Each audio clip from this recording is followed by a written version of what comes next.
రెండవ తేదీ దసరా పురస్కరించుకుని కాకినాడ న్యూ పోర్ట్ స్టేషన్ ఎదురుగా వెంకటేశ్వర నగర్లో గల శ్రీ అన్నపూర్ణ సమేత శ్రీ కాశీ విశ్వేశ్వర స్వామివారి ఆలయంలో అమ్మవారు అపరాజిత దేవి భక్తులకు దర్శనమివ్వడం జరుగుతుందని ప్రధాన అర్చకులు పుల్లేటి కుర్తి సుబ్రహ్మణ్య శివాచార్య సాయి నాగసూర్య విశ్వ చైతన్య శర్మ పేర్కొన్నారు. కాకినాడ వెంకటేశ్వర నగర్లో గల శ్రీ అన్నపూర్ణ సమేత శ్రీ కాశీ విశ్వేశ్వర స్వామివారి ఆలయంలో దసరా 11 రోజులు అన్నపూర్ణ దేవికి పాడ్యమి నుండి నవమి వరకు ప్రత్యేక పూజలు నిర్వహించడం జరుగుతుందని ఆలయ ప్రధాన అర్చకులు పుల్లేటి కుర్తి సుబ్రహ్మణ్య శివాచార్య సాయి నాగసూర్య విశ్వ చైతన్య శర్మ పేర్కొన్నారు. మంగళవారం ఆలయంలో జరిగిన విలేకరుల సమావేశంలో ఆయన మాట్లాడారు. విజయదశమి రోజున ఉదయం నుండి కూడా అపరాజితాదేవికి అనగా జమ్మి చెట్టుకి పూజలు జరుగుతాయి. ఈ పూజలో అందరూ కూడా పాల్గొని బియ్యాన్ని పొంది అమ్మవారి అనుగ్రహం పొందుతారని అందరికీ కూడా తెలియజేస్తున్నాం. శ్రీ మహాగణాధిపతి నమః. అందరికీ నమస్కారం. ముందుగా అందరికీ విజయదశమి శుభాకాంక్షలు. నా పేరు పూజ్యం సాయి నాగ సూర్య విశ్వ చైతన్య శర్మ. నేను విశాఖపట్నంలో సెయింట్ జోసెఫ్ సెకండరీ స్కూల్లో 10వ తరగతి చదువుతున్నాను. నేను మా అమ్మమ్మ వాళ్ళ ఇంటికి వచ్చాను. ఇక్కడ జరుగుతున్న జమ్మి చెట్టు పూజ గురించి తెలుసుకున్నాను.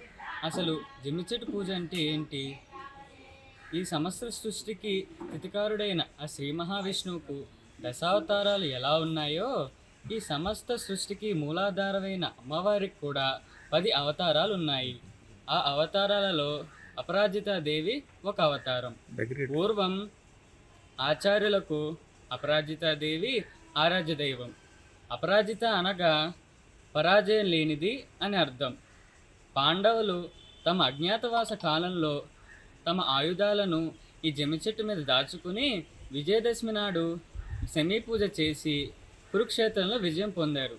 రావణ బ్రహ్మ కూడా ఓడిపోవడానికి కారణం శ్రీరామచంద్రుడు అపరాజితాదేవిని పూజించి ఈ రావణ బ్రహ్మపై యుద్ధం గెలిచాడు. ఛత్రపతి శివాజీ మహారాజ్ దేవీ భక్తుడు.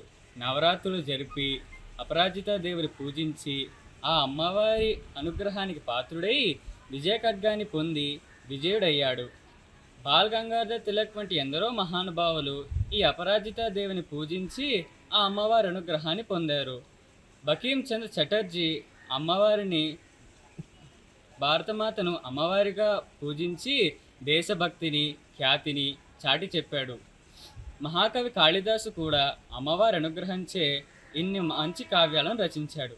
ఇది పుస్తకాల ద్వారా మనకు తెలిసిన చరిత్ర. కానీ మన కళ్ళతో చూసిన చరిత్ర కొణిదెల పవన్ కళ్యాణ్ గారు. ఆయన అమ్మవారిని వారాహి రూపంలో ఆరాధించి అమ్మవారి అనుగ్రహాన్ని పాత్రుడై ఆంధ్రప్రదేశ్ డిప్యూటీ సీఎం అయ్యారు. కావున అందరూ కూడా ఈ అమ్మవారి ఇక్కడ జరిగే ఈ జమ్మి పూజలో పాల్గొని విజయాలు అవుతారని కోరుకుంటున్నాము.